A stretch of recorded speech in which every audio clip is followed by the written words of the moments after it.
My name is Emma. I'm 32 years old. 3 weeks ago, at my sister's baby shower, she stood up in front of our relatives and announced that my late husband was the father of her baby and that she deserved half of his $50 million inheritance. The entire room went dead silent. Everyone turned to look at me with pity. Everyone, except my sister, who just smirked like she'd won. So I pulled out a few documents and showed them to her, documents that made the color drain from her face. But before I show you what those papers were, let me take you back to the day my sister decided to destroy my life in public. 6 months ago, my husband, David, died in a car accident on Route 95. A drunk driver crossed the median during rush hour. David's Honda didn't stand a chance against a pickup truck. The police told me he died instantly. I've clung to that detail like a lifeline. At least he didn't suffer. The funeral was a blur. I remember my mother obsessing over the flower arrangements, worried about what people would think. My father stood rigid in his black suit, uncomfortable with emotion as always. And my sister Ashley showed up late, mascara already smeared, a vintage Chanel bag, probably rented, swinging from her shoulder. "I'm so sorry, Emma," she whispered, giving me a quick hug. Then her attention immediately snapped back to her phone. Even at my husband's funeral, Ashley couldn't resist checking her Instagram notifications. David and I had been married for 5 years. We met at a marketing conference in Boston. He was presenting on consumer behavior analytics, and I was there representing my firm. He had this way of explaining complex data that made it feel like poetry. We got coffee after his panel. Coffee turned into dinner. Dinner turned into a weekend in Cape Cod. 3 months later, he proposed on a beach at sunset, like something out of a rom-com. My parents loved him immediately. David was everything they wanted for me. Stable career at a tech company, master's degree from Boston University, owned his own condo before we even met. He was respectful, remembered birthdays, and didn't drink too much at family dinners. "Finally," my mother had said after meeting him, "someone who can take care of you." As if I needed taking care of. I was already a marketing director at 30, pulling in 80,000 a year. But that was my mother, still living in a world where a woman's worth was measured by her husband's success. What my parents loved most about David, though, was the promise of grandchildren. From the moment we got engaged, the questions started. "When are we going to hear the pitter-patter of little feet?" "Your biological clock is ticking, Emma." "Ashley's already 26, but she's not exactly marriage material. You're our hope for grandbabies." David and I would smile and deflect. "We're focusing on our careers first. We want to be financially stable. We're not ready yet." All lies. The truth was something we kept locked away, hidden in a file folder in the back of my nightstand drawer, buried under old birthday cards and spare phone chargers. 18 months before David died, after nearly 2 years of trying, that consisted mainly of disappointing pregnancy tests and my mother's increasingly pointed comments about our childless state, we finally went to see a fertility specialist. I'll never forget the day we got the results. Dr. Jennifer Parker's office had those motivational posters on the walls, beaches at sunset, mountains with inspirational quotes. One said, "Every journey begins with a single step." It felt cruel in retrospect. Dr. Parker sat across from us, her hands folded on the desk. She was maybe 50, with kind eyes and the sort of calm demeanor that came from delivering difficult news for 20 years. "Mr. Mitchell, I'm afraid the results show azoospermia, a complete absence of sperm in your semen. It's a permanent condition, likely congenital." The words hung in the air like smoke. "What does that mean exactly?" David's voice was steady, but I could see his jaw clenching. "It means natural conception isn't possible. However, we have options. IVF with donor sperm, or adoption. Both have excellent success rates, and many couples—" "I'd like to go," David interrupted, standing abruptly. "Thank you for your time." We didn't speak in the car. David drove with both hands gripped on the steering wheel, his knuckles white. When we got home, He went straight to the garage and didn't come out for 3 hours. I found him sitting on the concrete floor, his back against his workbench. My dad always talked about carrying on the family name, he said quietly.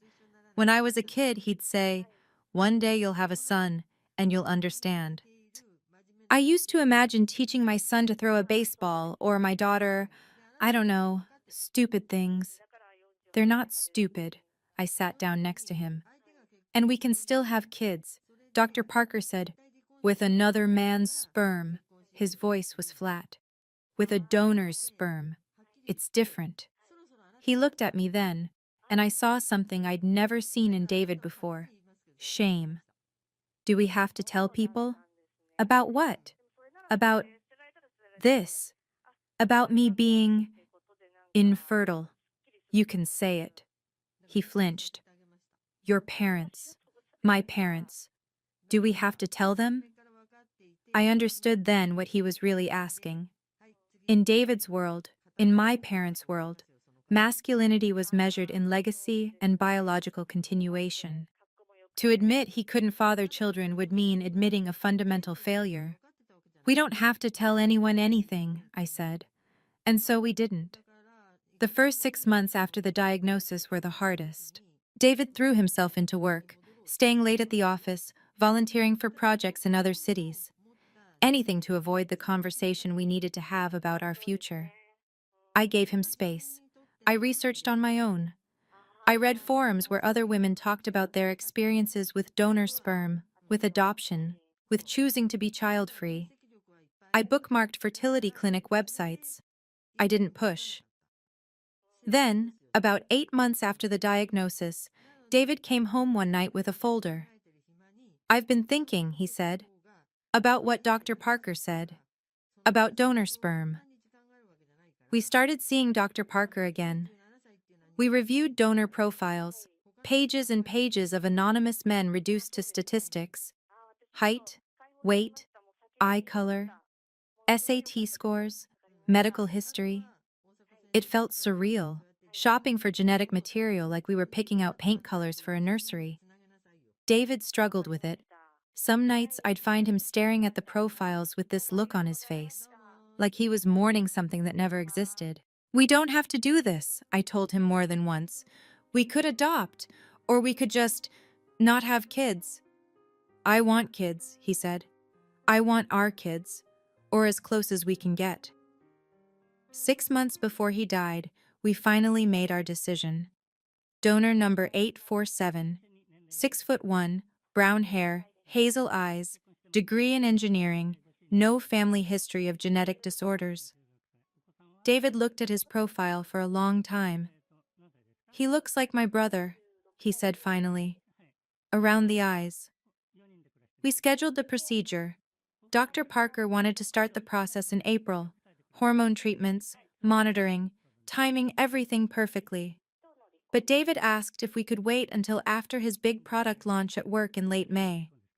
He wanted to be present, not stressed and distracted. June then, Dr. Parker had said. We'll start your cycle in June. By July, with luck, we'll have good news.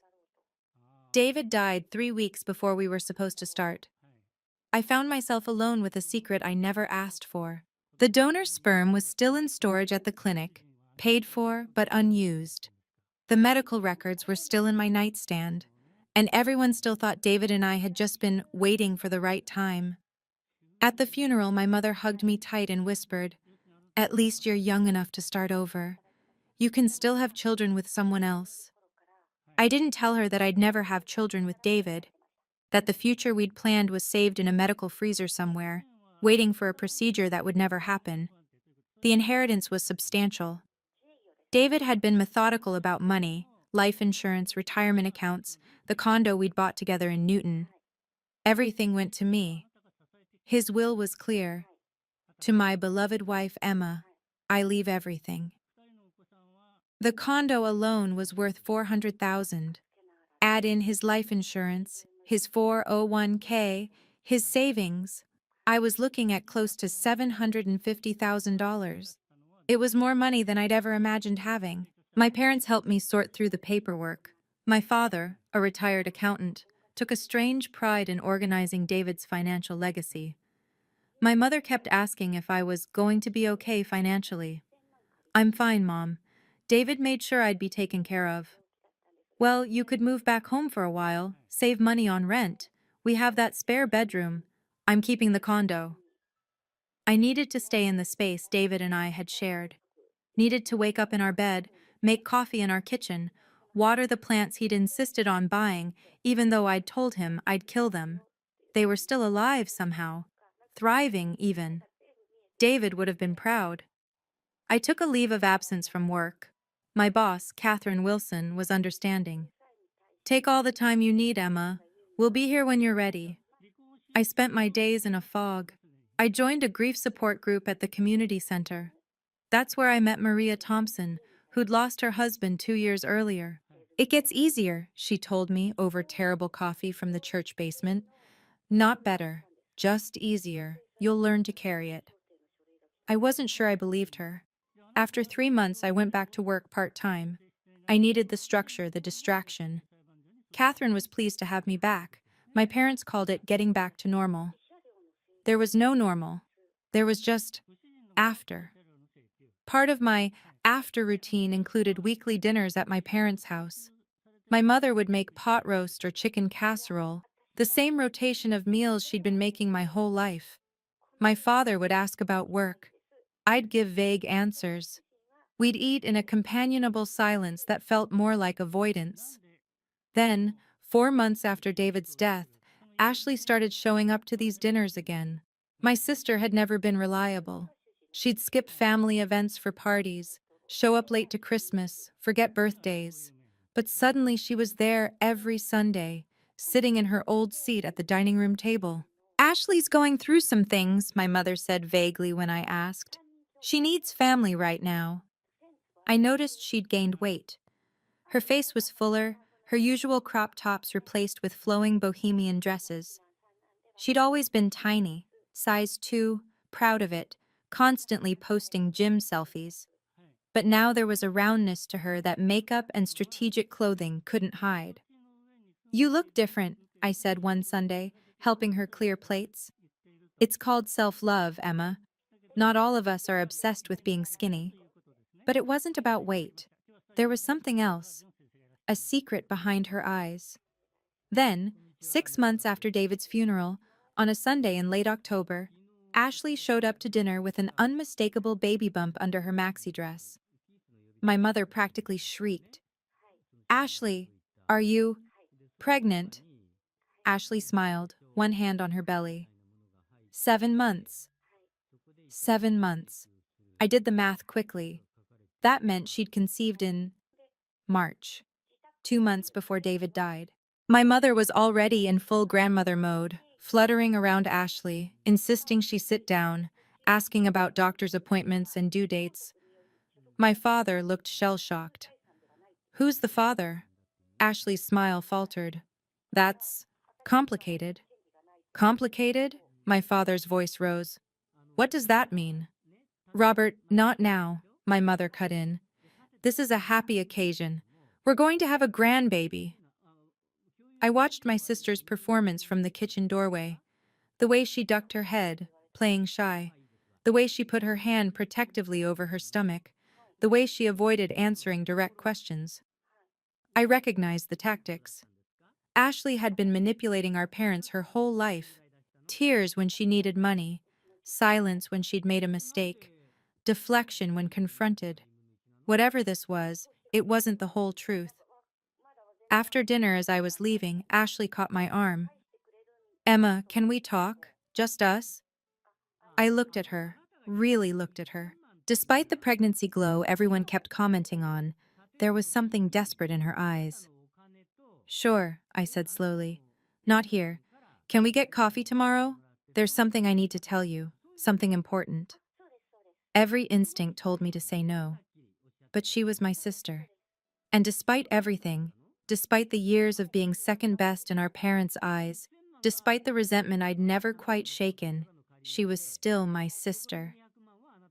Okay, I said. Tomorrow, 3 o'clock at Starbucks on Main. She hugged me then, quick and tight. Thank you, Emma. You're really good. You know that? You've always been the good one. I drove home with those words echoing in my head. The good one, the responsible one, the one who did everything right, and still ended up a widow at 32. I didn't know it then, but that coffee date would be the moment everything changed. The Starbucks on Main Street was crowded for a Monday afternoon. College students hunched over laptops, young mothers with strollers navigating between tables, the espresso machine hissing and grinding in an endless loop.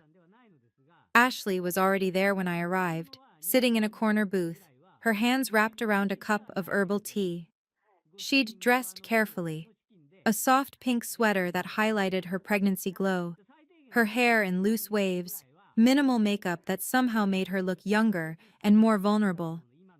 I ordered a black coffee and slid into the seat across from her.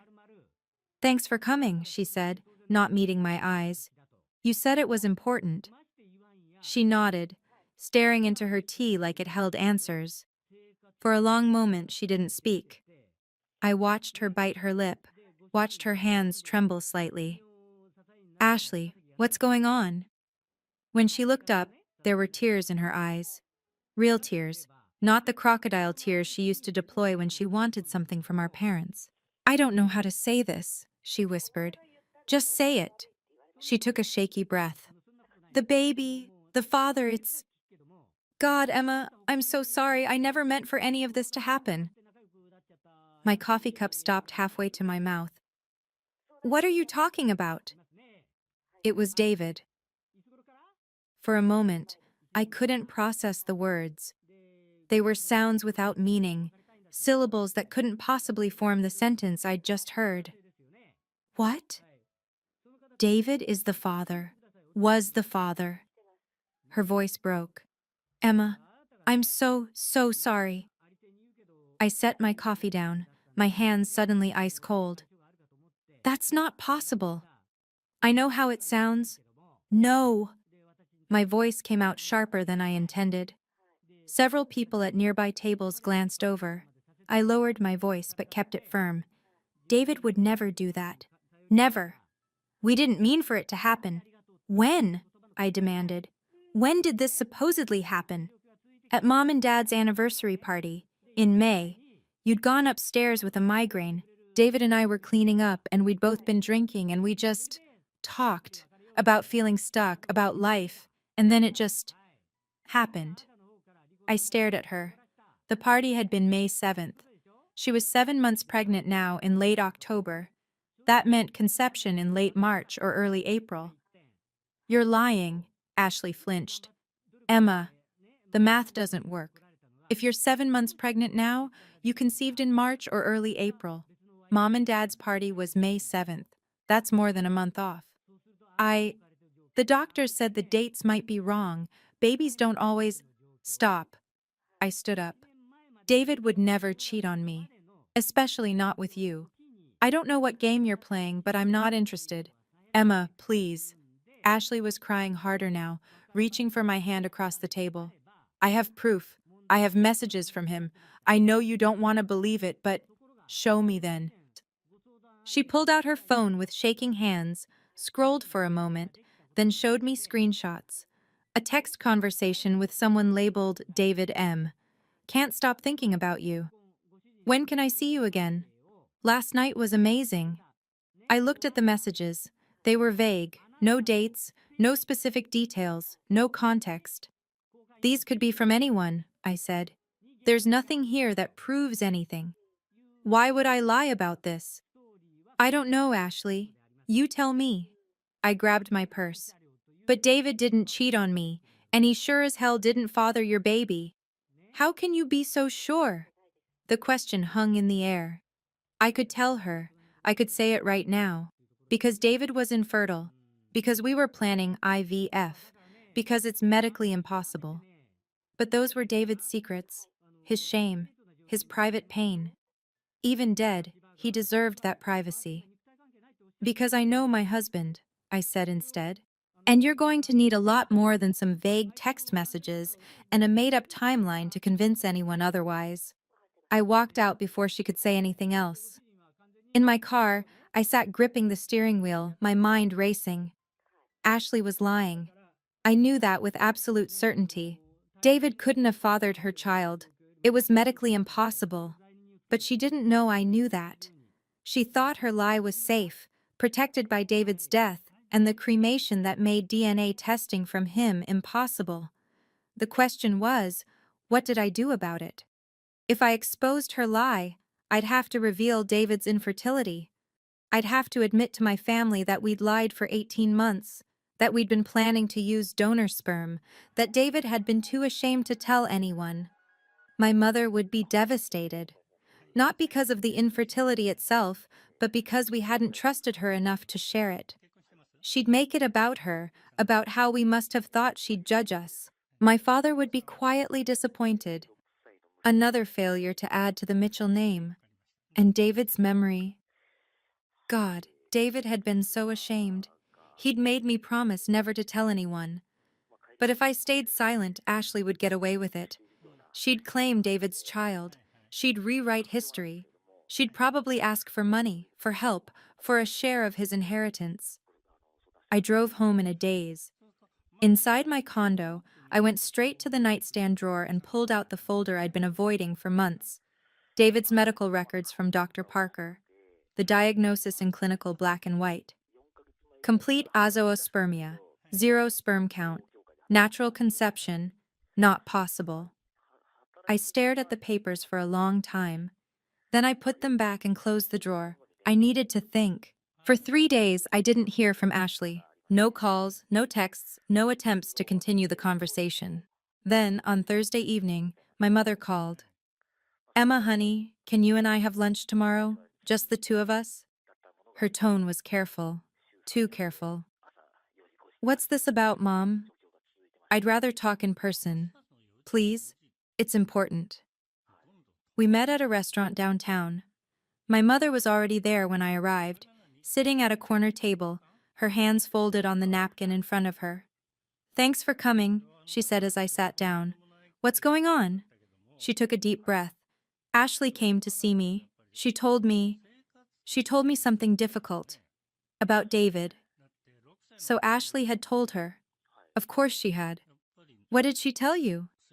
That David was the father of her baby. My mother's eyes were red like she'd been crying.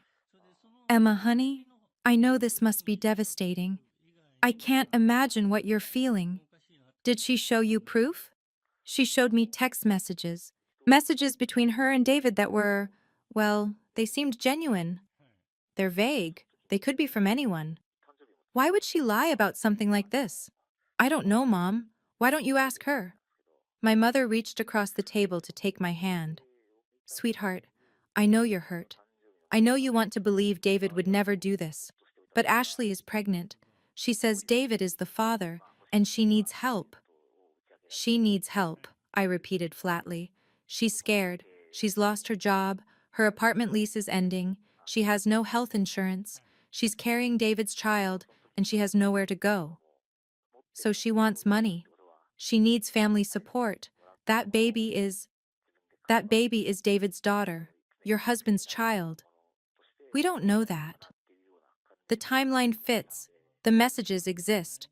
Emma, I understand this is painful, but we have to think about that baby." I pulled my hand back. "Has it occurred to you or Dad to ask Ashley to prove any of this, to verify her story before you just accept it?" My mother looked hurt. "She's your sister. She wouldn't lie about something this serious." "Really? Have you forgotten all the times Ashley has lied? All the times she's manipulated you for money or attention or to get out of trouble?" "That was different. This is about a baby." "Exactly. This is about a baby and potentially hundreds of thousands of dollars in inheritance. That's a pretty good motivation to lie." My mother's expression hardened. "I didn't call you here to fight. I called because I want you to think about doing the right thing. If that baby is David's, then Ashley needs to prove it." "How?" "David was cremated. There's no way to do a DNA test." I almost told her then.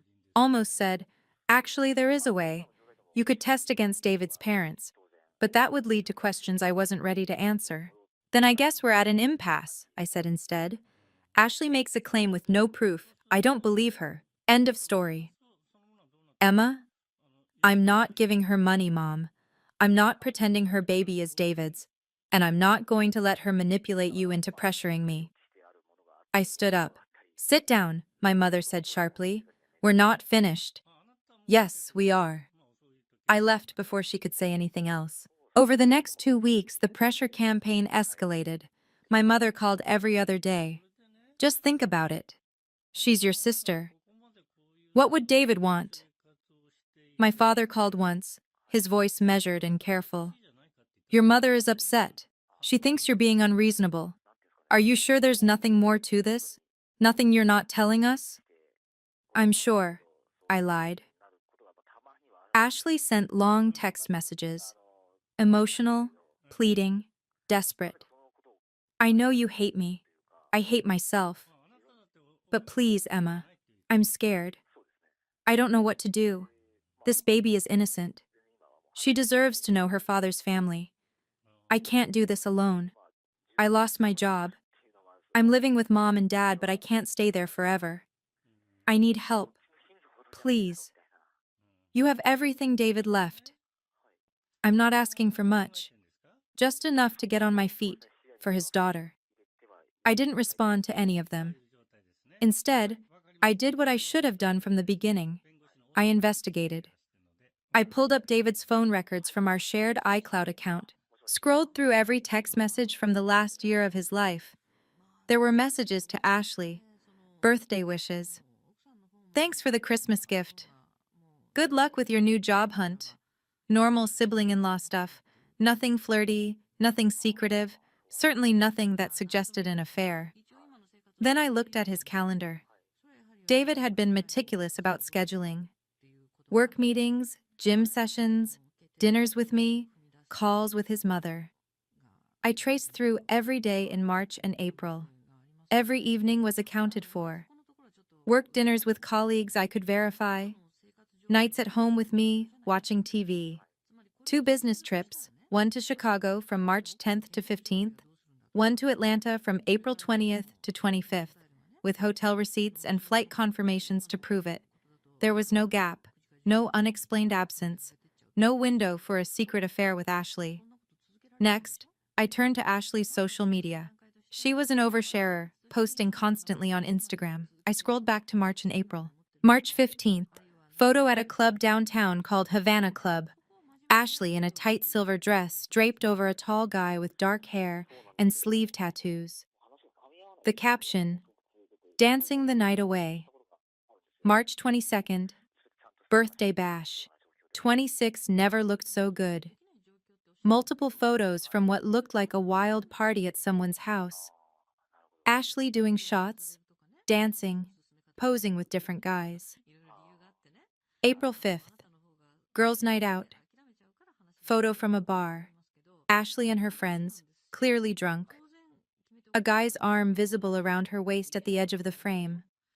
April 18th. Sometimes you just need to let loose. Photo from a nightclub. Ashley dancing close with a bearded guy wearing glasses. I did a reverse image search on some of the photos. Found a few tagged by other people. Read the comments. You and Jake look so cute together. Another Tinder date? Girl, you're on fire. Is this the guy from last week or a new one? Jake. Tinder. Multiple guys. This was not a woman in a secret, tormented affair with her brother-in-law. This was a woman living her normal, chaotic life, partying every weekend, posting it all publicly. And then the posts stopped. Late April. Nothing. May. One generic post about spring flowers. June through October. Complete silence. I knew why. She'd found out she was pregnant, and she didn't know which of her casual hookups was the father. I sat back, my laptop screen glowing in the dark living room. Ashley had gotten pregnant from one of her random hookups in March. When David died in May, she saw an opportunity. A dead man who couldn't deny anything. A wealthy widow who might be manipulated into sharing the inheritance. A family who'd always protected and enabled her. It was almost perfect. Except she didn't know that I knew David was infertile. The question was, how did I prove it? I sat at my dining room table staring at my laptop screen, at Ashley's Instagram posts from March and April. The photos told a story, but they weren't proof. Not the kind of proof that would stand up to my parents' denial or Ashley's tears. I needed more. The next morning, I called a number my lawyer had given me once for a corporate case. Mitchell Investigations. Gary Mitchell speaking. Mr. Mitchell, my name is Emma Mitchell. No relation, I assume. I need someone investigated, discreetly. I can do discreet. What's the situation? My sister is claiming my late husband fathered her baby. I know she's lying, but I need proof. A pause. Family cases get messy. I know. What kind of proof are we talking about? She got pregnant around mid-March. She was going to clubs, meeting random guys, posting about it on Instagram. I need you to identify who she was with during that time period. Names, evidence of relationships, anything that proves she was sleeping around. Instagram posts are a start, but they're public. You need me for something more? I need you to find the guys, talk to them if possible, get statements. I need evidence strong enough that even my parents can't deny it. My rate is $200 an hour plus expenses. This kind of work, tracking down random hookups from 7 months ago, it's not going to be quick. We're probably looking at 40 to 50 hours minimum. Money's not an issue. How fast can you start? I can start tonight. But Mrs. Mitchell, Emma, before you commit to this, I have to ask, are you sure you want to go down this road? Once I find proof, once you use it, there's no going back. Your family relationships will change permanently. I thought about David, about the shame he'd carried, about the secret we'd kept, about Ashley trying to steal his legacy with a lie. I'm sure. Okay then. I'll need access to your sister's social media profiles, any information you have about her habits, the clubs she frequents, that kind of thing. I'll send over a contract and get started. 5 days later, Gary called. I've got something. Can we meet? We met at a diner in Waltham, far enough from Newton that I wouldn't run into anyone I knew. Gary was in his 50s, graying hair, the kind of face that blended into crowds, perfect for surveillance work. He slid a manila envelope across the table. Your sister's been busy, he said. I opened the envelope. Inside were dozens of photos. Some I recognized from Instagram, others I didn't. Each one was time-stamped and labeled with a location. The first photo, Ashley outside Havana Club, March 15th, 9:47 p.m. She was in that silver dress, her arm around the tall guy with sleeve tattoos. They were kissing. That's Jake Patterson, Gary said. 24, works as a bartender at the Whiskey Room downtown. I found him through the Instagram tags. A friend of your sister's tagged him in a comment. Jake and Ashley burning up the dance floor. The second photo, Ashley leaving a bar with a different guy. March 22nd, 11:23 p.m. Blonde, preppy-looking fraternity type. His hand was on her lower back. Brad Morrison, law student at BU, met your sister on Tinder. They matched 3 times over 2 months. She kept unmatching and rematching him. More photos, different dates, different guys. Ashley at house parties, at bars, at clubs, always with someone different. How did you get all this? I asked. Some of it's from her public Instagram before she deleted the posts.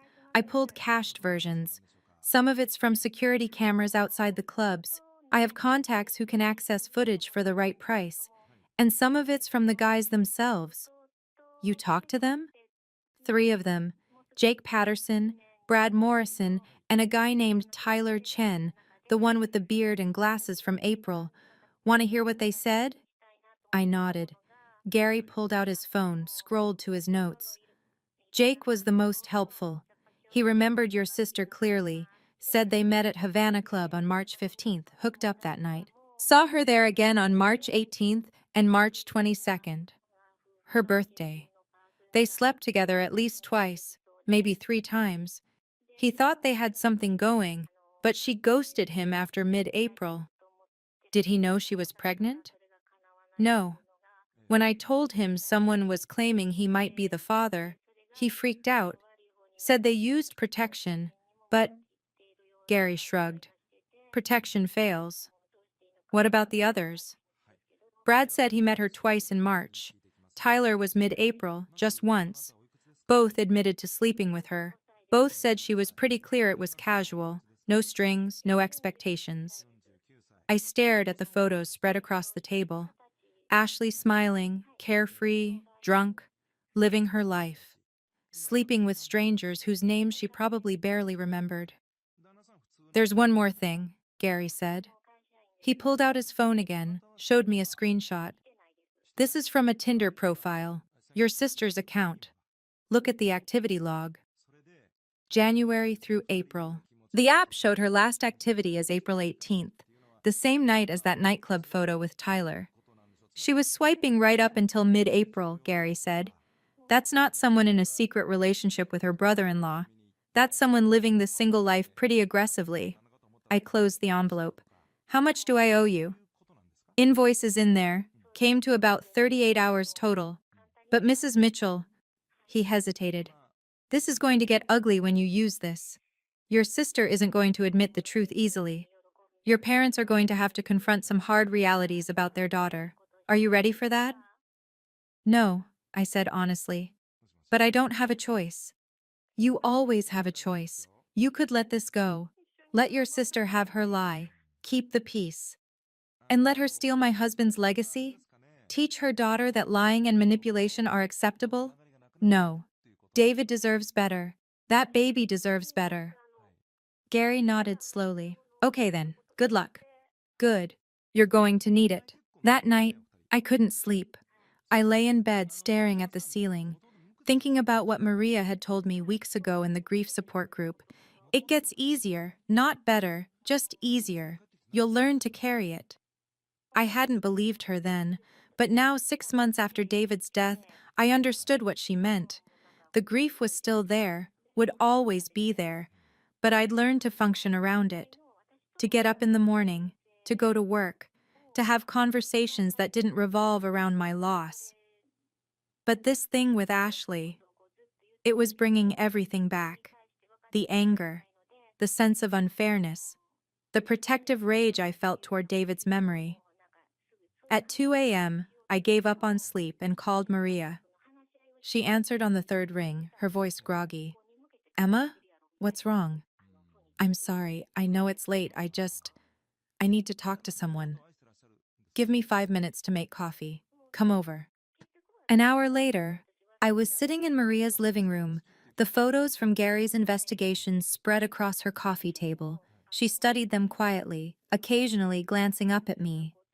Your sister's quite something, she said finally. She's trying to scam me, claim my husband fathered her baby so she can get his inheritance. But you know he didn't. David was infertile, completely. We'd been planning to use donor sperm, but he died before we could. It was still strange saying it out loud, but also liberating. A secret that had weighed on me for 18 months, finally spoken. Maria nodded slowly. And if you expose your sister's lie, you have to expose his secret. He was so ashamed, he made me promise never to tell anyone. Honey, he's gone. You're not. I know, but nothing. This isn't about protecting a dead man's pride. This is about protecting yourself from someone who's actively trying to rob you, who's lying about your husband and destroying his memory in the process. I felt tears prick my eyes. My parents are going to hate me. Maybe. Or maybe they'll finally see who Ashley really is. Maria leaned forward. My husband Tom had secrets too. Medical stuff he didn't want people knowing. When he died, I found out he'd been lying to me about his medication, about his doctor's appointments. He was embarrassed, didn't want me to worry. What did you do? I told the truth. At his funeral, when people asked how he died, I told them, heart attack, brought on by uncontrolled diabetes that he'd been hiding for years. Some people judged him. Some people judged me for speaking ill of the dead. But you know what? It freed me. I didn't have to carry his shame anymore. She reached across and squeezed my hand. You're not betraying David by telling the truth. You're surviving him. There's a difference. The next morning, I received a text from my mother. Ashley is planning a baby shower on November 15th at our house. I really hope you'll come. It would mean so much to her. To all of us. I stared at the message for a long time. A baby shower, a celebration, a public event where Ashley would be surrounded by friends and family, basking in attention, playing the single mother-to-be who'd been abandoned by her dead lover. I could skip it, stay home, avoid the drama. Or, I opened my laptop and looked up Dr. Parker's office number. Parker Fertility Clinic, how may I help you? Hi, this is Emma Mitchell. I'm a patient of Dr. Parker's. My husband, David Mitchell, passed away earlier this year. I need to request copies of his medical records for legal purposes. Of course, Mrs. Mitchell. I'm so sorry for your loss. We'll need you to fill out a release form and provide a copy of the death certificate. How soon do you need these? As soon as possible. We can have everything ready by the end of the week. Would you also like us to mail them? Or would you prefer to pick them up? I'll pick them up. And I need one more thing. Would it be possible for Dr. Parker to write a formal letter? A statement about David's condition that could be presented as evidence if necessary? A pause. Let me check with Dr. Parker. Can you hold? 2 minutes of elevator music. Mrs. Mitchell? Dr. Parker says she can do that. She'll need to know what specifically you need the letter to state. Just the diagnosis. That David had azoospermia, that natural conception was medically impossible, and that we were patients at the clinic planning to do IVF with donor sperm. Understood. She can have that ready by Friday as well. Thank you. I hung up and stared at my phone. This was it. The point of no return. If I did this, I'd have to stand in front of my family and admit we'd lied for 18 months. I'd have to watch my mother's face crumble when she realized David had been infertile. I'd have to hear my father's disappointment. I'd have to see the judgment in my aunt's eyes, the gossip that would follow. But if I didn't, Ashley would win. She'd claim David's legacy. She'd tell her daughter that her father was a man who'd cheated on his wife. She'd rewrite history to suit her lies. I thought about David, about the man who'd sat in our garage crying because he couldn't give me children, about the hours we'd spent reviewing donor profiles, trying to find someone who looked like his brother, about the hope in his eyes when we'd scheduled that IVF procedure for June. David had wanted kids, had dreamed of them, and Ashley was trying to give him a child he never fathered, to trap me with a legacy that was fiction. I couldn't let that happen. I picked up my phone and texted my mother back. I'll be there. Friday came. I drove to the Parker Fertility Clinic and picked up a sealed envelope containing both David's full medical records and a letter from Dr. Parker on official letterhead. To whom it may concern. This letter is to confirm that David Mitchell, DOB, June 15, 1990, was diagnosed with complete azoospermia, 0 sperm count, in October 2023. This condition was determined to be congenital and permanent. Natural conception was medically impossible. Mr. Mitchell and his wife Emma Mitchell were patients at Parker Fertility Clinic from October 2023 until Mr. Mitchell's death in May 2025. They were pursuing IVF treatment with donor sperm at the time of his passing. The procedure was scheduled to begin in June 2025. This information is provided at Mrs. Emma Mitchell's request for legal purposes. Sincerely, Dr. Jennifer Parker, MD Board Certified Reproductive Endocrinologist. I sat in my car in the clinic parking lot, holding the letter. This was the proof. The weapon that would end Ashley's scheme and shatter the secret David and I had kept for 18 months. I thought about David one more time, tried to imagine what he would want me to do. But I realized I'd been asking the wrong question. It didn't matter what David would want. David was dead. His shame was dead with him. I was alive. And I had a choice. Protect a dead man's pride, or protect my own future. I chose myself. That night, I made copies of everything: the medical records, Dr. Parker's letter, Gary's investigation report with all the photos and statements. I put them all in a professional-looking folder. Then I picked out my outfit for the baby shower: a simple black dress, pearl earrings David had given me for our anniversary, low heels. I wanted to look composed, professional, unshakable. Sunday, November 15th. 1 week away. Maria called that evening. "You doing okay?" "I'm terrified." "That's normal.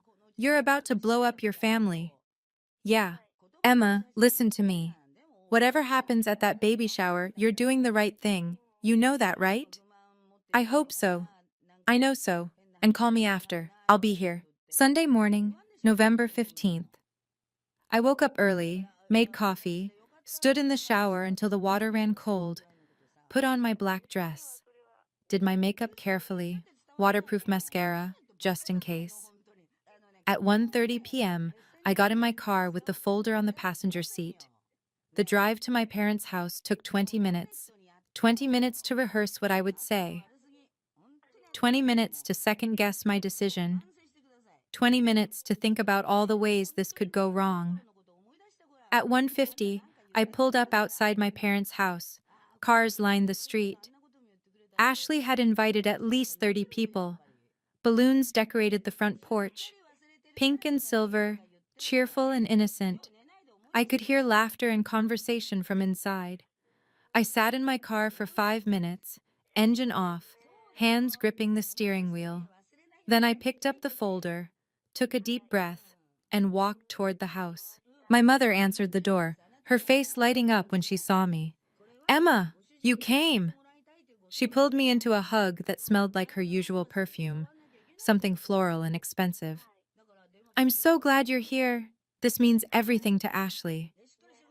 I doubted that, but I smiled and stepped inside. The house had been transformed. Pink and silver streamers hung from every doorway.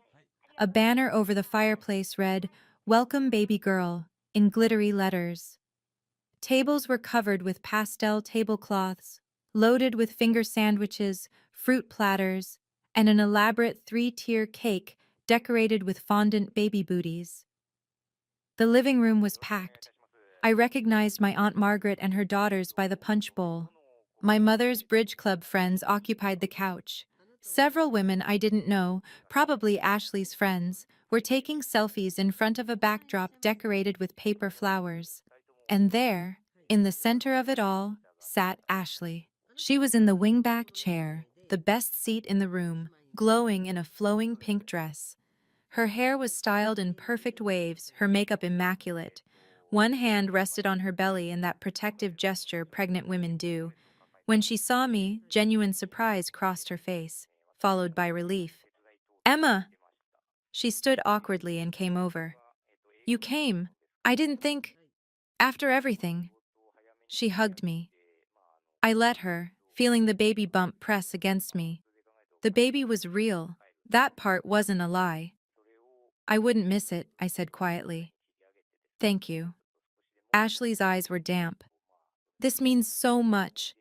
I know things have been hard between us, but I really want to fix that, for the baby's sake." My mother was beaming, clearly thrilled that we were speaking. "Come, Emma, sit down. Would you like some punch?" "I'm fine standing." For the next 45 minutes, I watched Ashley's baby shower unfold like any normal celebration. Guests played games, guess the baby food flavor, measure Ashley's belly with ribbon, baby word scramble. Ashley opened gifts, cooing over onesies and blankets and stuffed animals. "You're all so generous," she said, dabbing at her eyes with a tissue. "This baby is going to be so loved." My mother kept glancing at me, making sure I was okay, probably hoping I'd join in the festivities. I stayed near the back, the folder tucked under my arm. My father stood in the corner looking uncomfortable, the only man in a sea of women and baby talk. He caught my eye once, gave me a small nod. After the gifts were opened and the cake was cut, my mother stood up and tapped a fork against her glass. "Everyone, I just want to say a few words." The room quieted. Today is a celebration of new life and new beginnings. 6 months ago, our family went through a terrible loss when we lost David. Several people murmured sympathetically, glancing at me. But life has a way of bringing blessings even in the darkest times. Soon, Ashley will welcome a beautiful baby girl into this world, and we're all here to support her on this journey. The room erupted in applause. This was it. This was my moment. I stepped forward into the center of the room. Actually, before we continue, I'd like to say something. My mother looked surprised but pleased. Of course, Emma. Please. Everyone turned to look at me, 30 pairs of eyes. Ashley's smile faltered slightly, uncertainty creeping in. I opened my folder. Ashley, I need to ask you something. You told me and our parents that David was the father of your baby. Is that correct? The room went silent. Several guests looked uncomfortable. Clearly, they'd heard rumors but weren't sure of the details. Ashley's hand went to her belly. Emma, we don't need to do this here. Yes, we do. Because this is the story you've been telling everyone. That my late husband, who died 6 months ago, fathered your child. That he cheated on me with you. That this baby deserves part of his inheritance. My mother stood up. Emma, this isn't appropriate. Let her finish, my father said quietly. Ashley was shaking her head. I never said he cheated. We made a mistake one time, and I've been honest about. You told me it happened at Mom and Dad's anniversary party in May. Is that right? Yes, May 7th. And you're 7 months pregnant now, which means you conceived around late March or early April. Murmurs rippled through the room. The timeline was confusing, Ashley said quickly. The doctors adjusted my due date. Ashley, stop. My voice was steady, calm. I know you're lying. I've always known. You're in denial. I know you're lying because David couldn't father children. The room went completely still. Ashley's face went pale. That's not. David never said. David was diagnosed with complete azoospermia 18 months before he died. I pulled out Dr. Parker's letter. This is from his fertility specialist. It states clearly that David had 0 sperm count, that natural conception was medically impossible, that we were planning to do IVF with donor sperm, but he died before we could. I held up the letter so everyone could see the official letterhead. Emma, why wouldn't you tell us? My mother whispered. Because David was ashamed. He didn't want anyone to know. He was afraid of being judged, of being seen as less than a man. My voice cracked slightly. And he was right to be afraid, wasn't he? Look at how you're all staring at me right now. I turned back to Ashley. David couldn't father your child, which means you've been lying about him. Lying to me, to our parents, to everyone here. Those medical records could be fake. They're not, and I have more. I pulled out the photos, started laying them on the coffee table, one by one. March 15th, you at Havana Club with Jake Patterson. According to him, you slept together that night and at least twice more that month. Ashley's eyes went wide. March 22nd, your birthday party. Multiple men. Your friends tagged them in comments. Brad Morrison, Tyler Chen. You met them on Tinder. I kept pulling out photos. The room was utterly silent except for the sound of paper on wood. April 5th, another bar, another man. April 18th, your last activity on Tinder. You were swiping right up until mid-April, Ashley. That's not someone in a secret relationship with her brother-in-law. That's someone living the single life. I looked up at her. You got pregnant from one of your hookups in March. You didn't know who the father was. And when David died in May, you saw an opportunity. A dead man who couldn't deny your story. A grieving widow who might be manipulated into sharing his inheritance. That's not true. Ashley's voice was shrill. You hired someone to fake these photos to... They're from your own Instagram, Ashley. You posted them yourself. You deleted them in late April when you found out you were pregnant. But I have the cached versions. And I have statements from the men you slept with. My mother picked up one of the photos with trembling hands, the one of Ashley draped over Jake Patterson, clearly drunk, clearly intimate. Ashley, my father's voice was quiet but dangerous. Is this true? Ashley was crying now, mascara running, the carefully constructed facade crumbling. I. I was scared. I didn't know what to do. I lost my job. I had no money. I was pregnant and alone. So you lied about David? My voice rose despite my effort to stay calm. You accused a dead man of cheating on his wife? You dragged his name through the mud? You tried to make his memory about an affair that never happened? I needed help. I didn't have anyone. Ashley was sobbing now, her hands shaking. You have everything, Emma. David left you everything. The condo, the money, everything.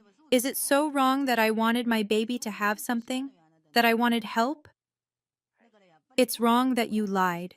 It's wrong that you tried to steal from me by claiming a baby that isn't David's. It's wrong that you made our parents pressure me based on a complete fabrication. I turned to my parents.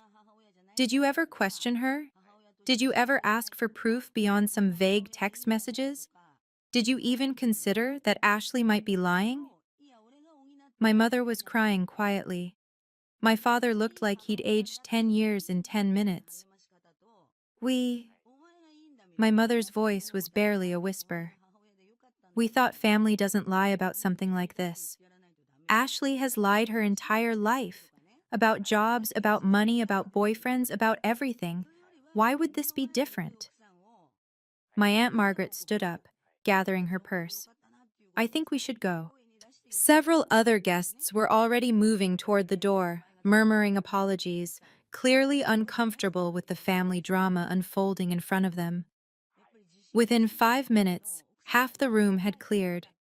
Ashley was still sobbing in the wingback chair, her pink dress wrinkled, her perfect hair falling out of its waves. She looked young suddenly, vulnerable, lost. For a moment, I almost felt sorry for her. Almost. For what it's worth, I said quietly, David and I were going to do IVF with donor sperm. We were going to raise a child that wasn't genetically his, and love it just as much. Because family isn't about DNA. It's about choice, and commitment, and honesty. I looked at my parents. You chose to believe Ashley over me. You chose to pressure me to give up David's inheritance based on lies. You chose to protect her instead of asking the hard questions. We didn't know, my mother whispered. You didn't want to know. There's a difference. I gathered the photos and documents back into my folder. Ashley, I hope you figure out who the real father is. That baby deserves to know the truth. And I hope you're a good mother to her. She deserves better than the choices you've made. I turned to leave. Emma, wait. My father's voice stopped me. What happens now? That's up to you. But I'm done. Ashley's baby isn't my responsibility. Her lies aren't my problem. And I'm not giving her a penny of David's inheritance. But the baby isn't David's. I have medical records that prove it. If Ashley tries to make any legal claim to his estate, I'll present these documents in court, and she'll lose. She might even face fraud charges for the fake text messages and false paternity claim. The threat hung in the air. Ashley looked up, her face blotchy and wet. You'd do that? You'd have me arrested?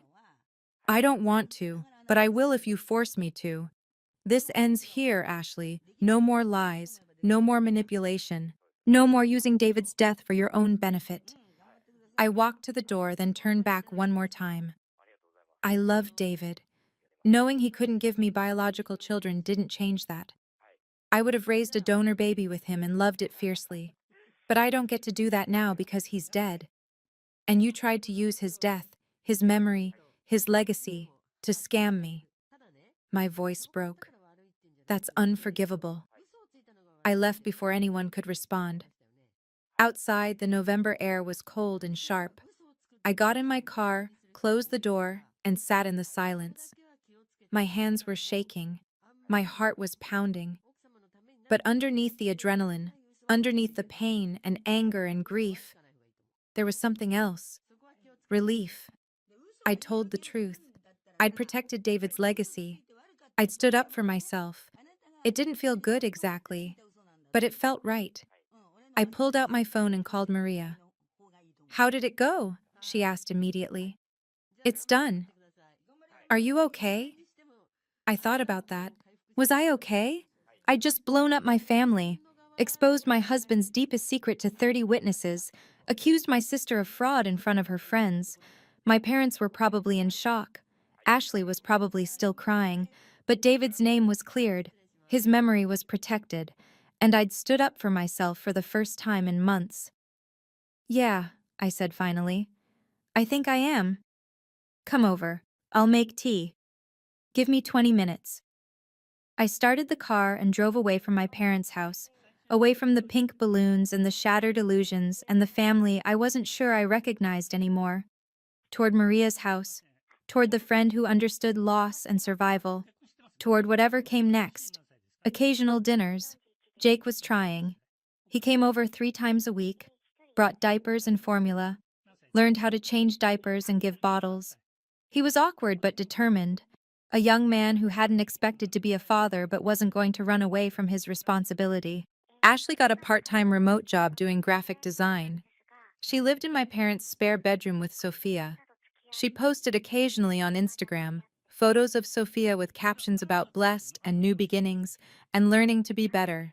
I didn't follow her, but my mother showed me photos sometimes. I'd look politely and say nothing. Spring came. I went back to work full-time.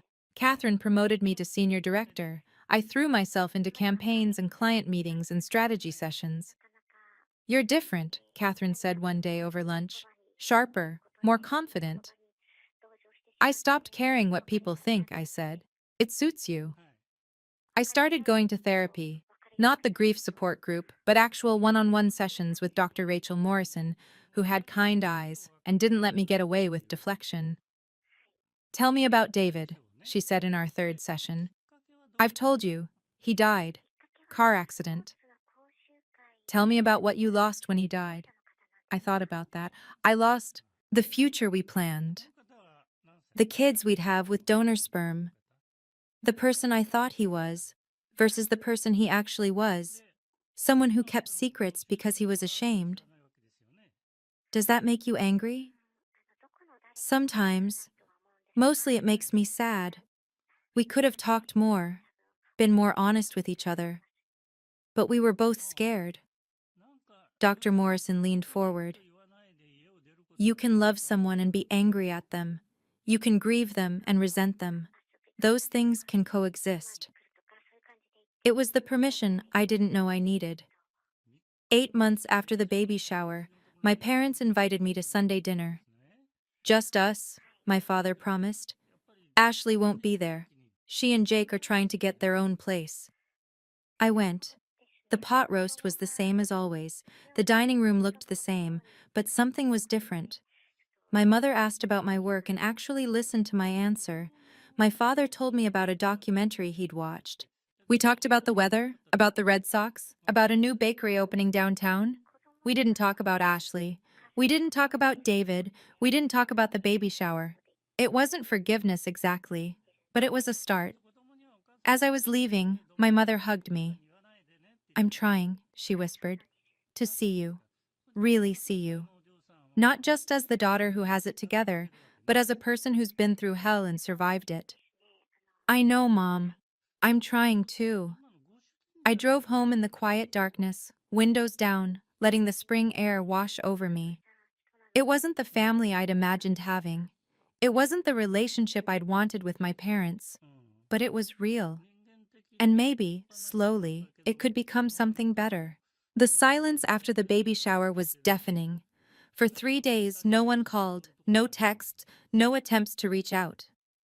It was as if my entire family had collectively decided to pretend the confrontation hadn't happened. I went to work. I came home.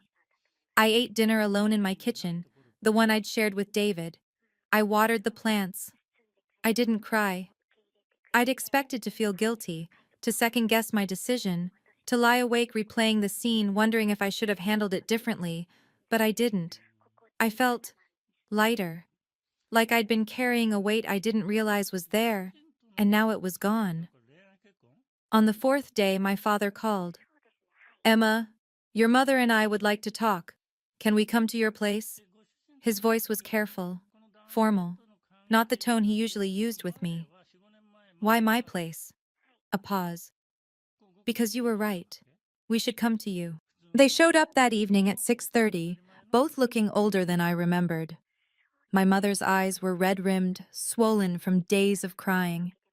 My father carried himself with the defeated posture of a man who'd realized he'd made a terrible mistake. I let them in, but didn't offer coffee, didn't make small talk. We sat in my living room, the one David and I had furnished together, and nobody spoke for a long moment. Finally, my mother broke the silence. We owe you an apology. I waited. We should have believed you. Her voice cracked. Should have questioned Ashley's story instead of just accepting it. We've always protected her, made excuses for her, and we failed you in the process. Yes, you did. My bluntness made her flinch, but I wasn't going to make this easy. They'd spent weeks pressuring me, calling me heartless, choosing Ashley over me. They needed to sit with that. My father cleared his throat. Why didn't you tell us about David, about his condition? I told you at the baby shower. He was ashamed. He was afraid of being judged. We would have understood. Would you have? I looked at my mother. You spent 5 years asking when we were going to give you grandchildren. Every family dinner, every holiday. Your biological clock is ticking, Emma.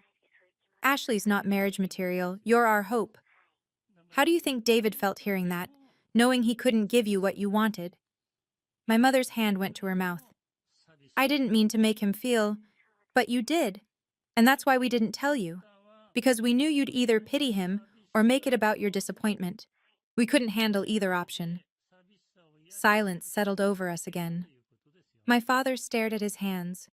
My mother wiped at her eyes. We're your parents, my mother whispered. You should have been able to trust us. And I'm your daughter. You should have trusted me when I said Ashley was lying. I leaned forward. Do you know what that felt like? Having my own parents pressure me to give up my husband's inheritance based on nothing but Ashley's tears and some fake text messages?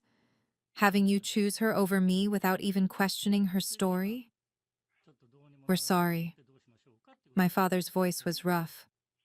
I'm a retired accountant. I should have looked at those text messages and seen they proved nothing. I should have demanded real evidence, but Ashley was crying, claiming she was scared and alone. And your mother?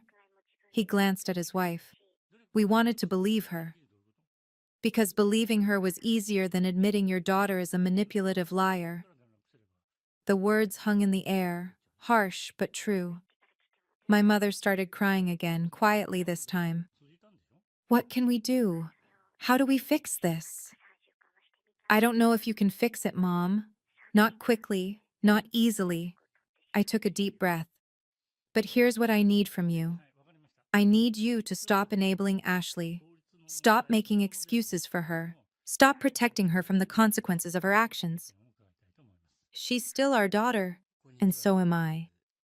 But for my entire life, you've treated us differently. Ashley got away with everything. I had to be perfect. When she lied, you believed her.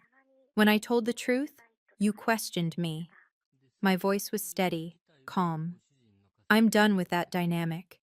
If you want a relationship with me, it has to change. My father nodded slowly. What does that look like? It means when Ashley asks for money, you don't automatically give it to her. It means when she makes excuses, you hold her accountable. It means when she tries to manipulate you, and she will, you recognize it for what it is. That's hard, my mother whispered. Yes, it is. But if you can't do it, then we can't have a relationship, because I won't let you pressure me into cleaning up her messes anymore. What about you? My father asked. What's your relationship with Ashley going to be? Nothing. I don't want to see her. I don't want to hear about her unless it's necessary. And I'm not giving her money. Not now, not ever. But the baby isn't my responsibility. You want to be grandparents? Fine. Help Ashley. Support her. But don't expect me to be involved. My mother looked devastated. She's your niece. She's Ashley's daughter. There's a difference. I softened slightly. I don't wish the baby any harm. I hope Ashley gets her life together and becomes a good mother. But I'm not going to pretend we're one big happy family. We're not.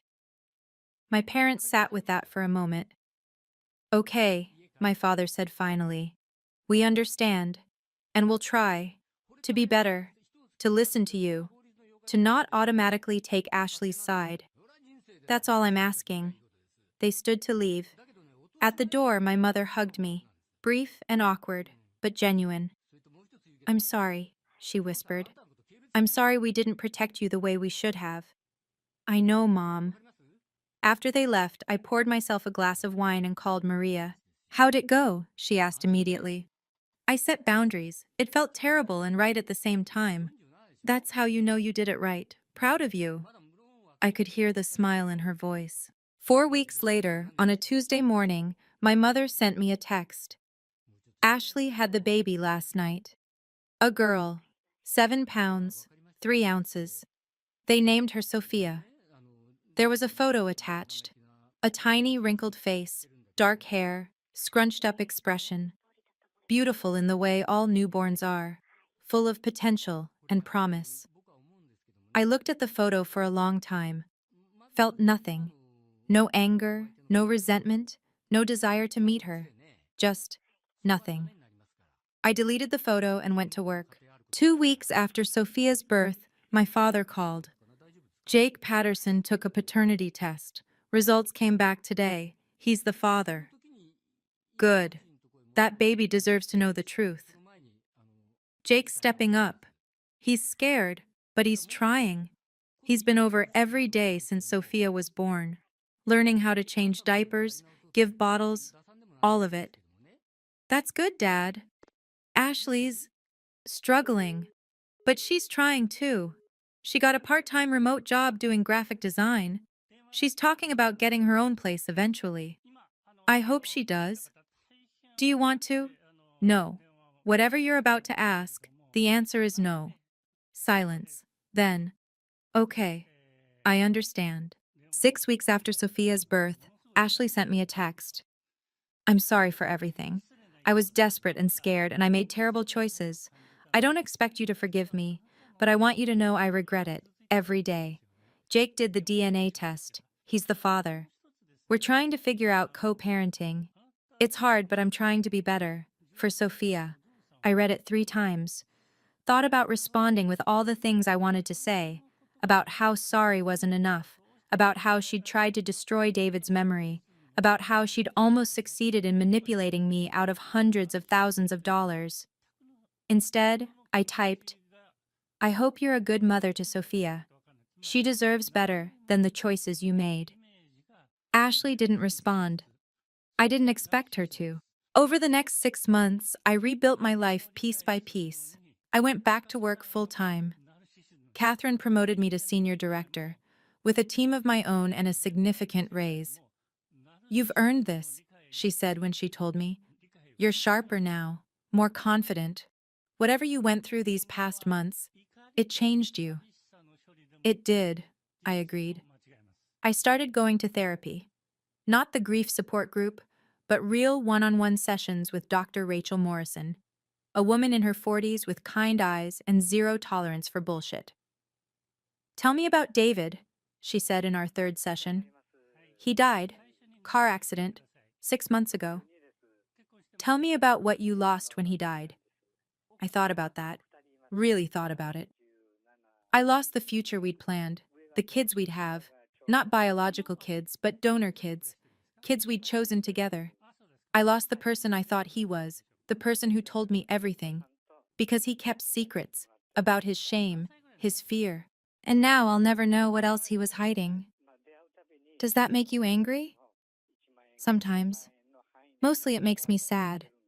We could have been more honest with each other, but we were both scared of judgment, of not being enough. Dr. Morrison leaned forward. You can love someone and be angry at them. You can grieve them and resent them. Those things can coexist. It was the permission I didn't know I needed. Through my parents, I heard updates about Ashley and Sophia. Jake came over 3 times a week, brought diapers, formula, baby clothes.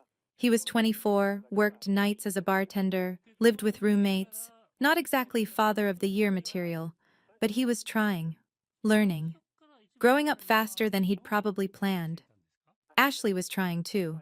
She posted occasionally on Instagram photos of Sophia with captions about blessed and new beginnings and learning every day.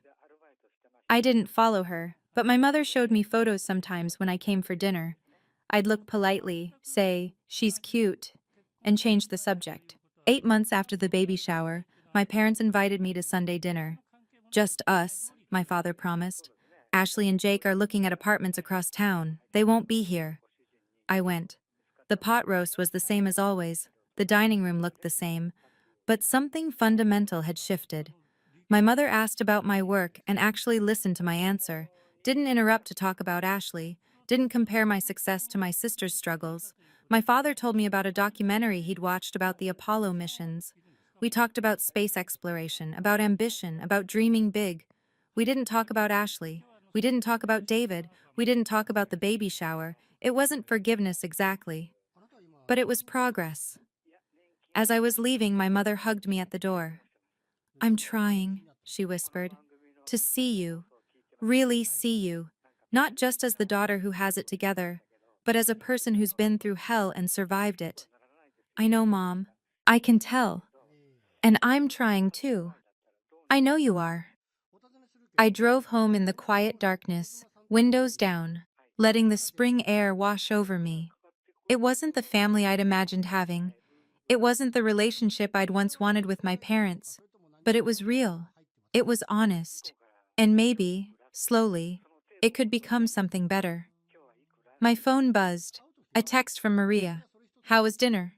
"Better. Still complicated, but better. That's all you can ask for." I smiled and put my phone away. For the first time in almost a year, I felt something close to peace. 1 year after David's death, I did something I'd been putting off. I cleaned out his closet. His clothes still hung there, organized by color and season, exactly as he'd left them. His cologne still sat on the dresser. His watch collection was still in its display case. Maria came over to help. "You don't have to do this alone," she said. We worked in silence, folding shirts into donation boxes, setting aside the few things I wanted to keep. His Boston University sweatshirt, the watch he wore on our wedding day, a flannel shirt that still faintly smelled like him. At the bottom of his closet, I found a shoebox. Inside were the donor profiles we'd been reviewing. Donor number 847 was on top, with David's notes in the margins. Engineering degree. Good height. Looks like Ryan. Ryan was David's younger brother. Underneath the profiles was a letter, written in David's handwriting. It was addressed to me. "Emma, if you're reading this, something has happened to me. I know I should have told you this in person, but I'm a coward about certain things. I want you to know that you can still do this. You can still have the baby we planned. Donor number 847 is paid for. The clinic has everything ready. You can do IVF on your own if you want to. I know I've been difficult about my infertility. I know my shame made this harder than it needed to be. I'm sorry for that. My pride and fear got in the way of what we both wanted. But Emma, you would be an amazing mother. Don't let my death stop you from becoming one. Don't let my shame become yours. I love you. I'm sorry I wasn't brave enough to be the man you deserved. But maybe, in this small way, I can still give you what we both wanted. Forever yours, David." I read the letter 3 times, tears streaming down my face. Maria read it over my shoulder. "Oh, honey." "He was giving me permission," I whispered, "to have a baby without him." "Are you going to do it?" I thought about that. Thought about donor number 847 and the future David had planned for us. Thought about the baby that could still exist, the child that would be mine but not David's. "No," I said finally. That was our plan, together. It doesn't feel right to do it alone. That's okay too. I folded the letter carefully and put it back in the box. Some dreams die with the people who dream them, and that was okay. 15 months after David's death, I went on a date. His name was Michael Patterson. We met at a work conference. He was presenting on digital marketing trends, and I asked a question during the Q&A. We got coffee afterward. Coffee turned into dinner. Dinner turned into a second date. I told him about David on the third date. Told him everything. The infertility, the IVF plans, the death, even the baby shower confrontation. That's a lot, he said carefully. Too much? No, just a lot. You've been through hell. I have. And I'm still figuring out how to be okay. I'm in therapy. I'm working on boundaries. I'm learning to trust again. That's brave. That's survival. Michael reached across the table and took my hand. I'm not trying to replace him. I just want to get to know you. I'd like that. 20 months after David's death, I had Sunday dinner with my parents. Ashley wasn't there. She and Jake had moved into a small 2-bedroom apartment across town. They weren't together romantically, but they were trying to build something resembling a co-parenting relationship. From what my mother said, it was working better than anyone expected. How's Sophia? I asked, testing the waters. My mother lit up. She's walking now. And talking, well, babbling mostly. She says Papa to Jake. That's good. Would you like to see a photo? I hesitated. Then, okay. My mother pulled out her phone, showed me a picture of a toddler with dark curls and a mischievous smile. She was wearing a tiny Red Sox jersey. She's beautiful, I said. And I meant it. Maybe sometime you could meet her, my mother said hopefully. No pressure, just if you ever want to. Maybe, but not yet. I understand. And I think she did. 2 years after David's death, I stood in my newly renovated kitchen. I'd finally redecorated, made the space mine instead of ours, and thought about everything that had happened. I'd lost a husband, lost a future, lost the family I thought I had. But I'd gained something too. Myself. The version of me who set boundaries, who chose truth over comfort, who protected what was hers, even when it meant standing alone, who survived grief and betrayal and came out stronger. I thought about what I'd told Ashley at the baby shower. David and I were going to raise a donor baby together and love it fiercely. Because family isn't about DNA, it's about choice and commitment and honesty. That was still true. Love wasn't about genetics or blood, it was about choice. And I was choosing, every day, to build a life that honored David's memory without being imprisoned by it. To love my parents while maintaining boundaries. To forgive Ashley someday, maybe, but not to forget. To let go of the future I'd planned and embrace the one I was building. My phone buzzed, a text from Michael. Dinner tonight? I'm cooking. I smiled and typed back. I'll bring the wine. This wasn't the life I'd planned. It wasn't the happy ending I'd imagined when David proposed on that beach in Cape Cod. But it was mine. Hard-won, imperfect, real. And for the first time in 2 years, that was enough.